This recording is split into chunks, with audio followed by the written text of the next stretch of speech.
கடவுள் உலகத்தை படைச்சார், இருக்கட்டும் கடவுளை யாரு ஓய் படைச்சார்?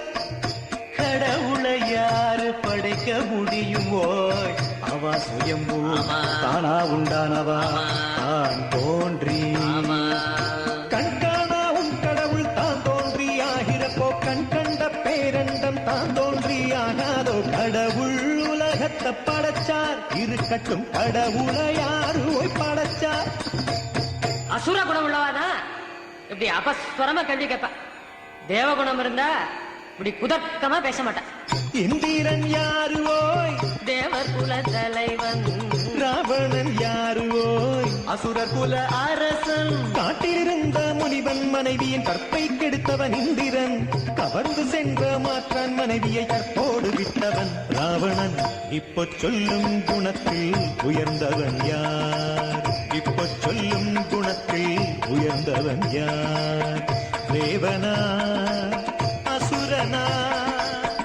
தேவனா அசுரனா? அசுர குலத்திலையும் அப்பப்போ நல்லவா இருந்திருக்காளே, நந்தனுக்கு மோட்சம் கொடுக்கலையோ நடராஜ பெருமான்? இல்லையா பின்ன? நந்தனுக்கு மோட்சம் கொடுத்தீரோ? தீட்டு எரிமூட்டி மோட்சம் புரிந்தீரா?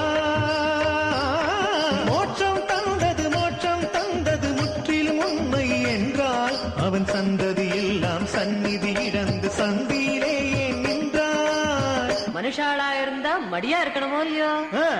தீட்டுன்னு பெரியவா தெரியாமலா சொன்ன?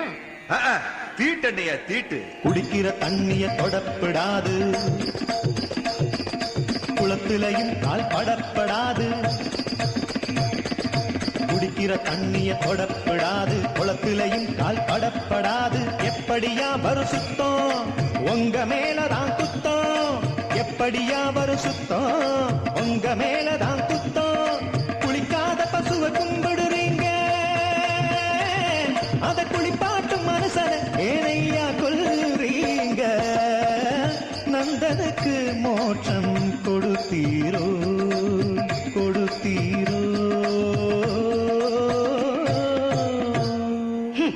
వేద పురాణేతిహాసాలను అవమానించేవాడికి అన్నం పుట్టదు. నిజమే నిజమే, అన్నం పుట్టదు. புராணம் இதிகாசம் வெறும் பொய் மோசம், பொய் பேசி பேசியே பொய்யா போச்சே தேசம். புராணம் இதிகாசம் வெறும் பொய் மோசம், பொய் பேசி பேசியே பொய்யா போச்சே தேசம். புராணம் இதிகாசம் பொய்யில்லே காணும், அப்படி அங்காணும் ஆதாரம் கூறும். அணில் முதுகில் ஸ்ரீராமர் போட்ட கோடு மூணும், அப்படியே இருக்குது ஓய் அழியலையே பாரும்.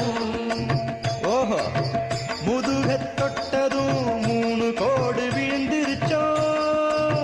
ஏங்கானும் முதுகத் தொட்டதும் 3 கோடு விழுந்திருச்சோ?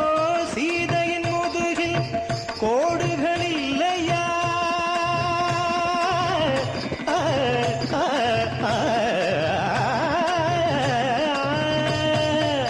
சீதையின் முதுகில் கோடுகள் இல்லையா?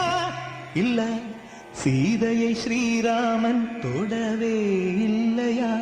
நீ விதண்டாவார், பேசப்படாது. இனிமேதான் சுவாமி பேசவே போறேன்.